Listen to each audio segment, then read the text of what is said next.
নমস্কাৰ বন্ধু বান্ধৱীসকল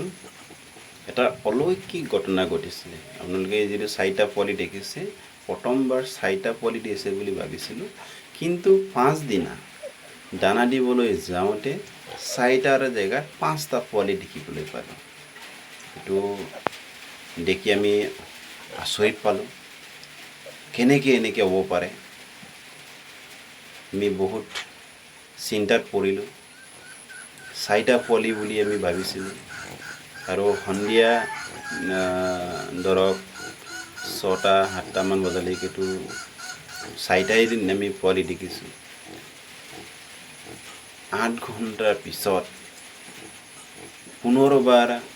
আকৌ পোৱালি জন্ম দিব পাৰে নেকি জল ওলাই ফুটি তলো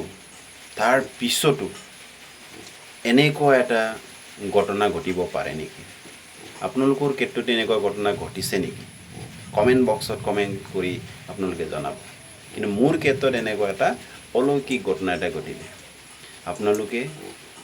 মনৰ কথা শ্বেয়াৰ কৰিব এইটো এটা অলৌকিক নে কিবা ৰহস্য নে ভগৱানৰ কৃপা আমি কিন্তু নাজানো দেখি আচৰিত পালোঁ 4টা পোৱালিৰ জেগাত 5টা পোৱালি এইটো কেনেকৈ সম্ভৱ হ'ব পাৰে গতিকে ভিডিঅ'ৰ যোগেদি আপোনালোকক মনৰ কথা প্ৰকাশ কৰিলোঁ ধন্যবাদ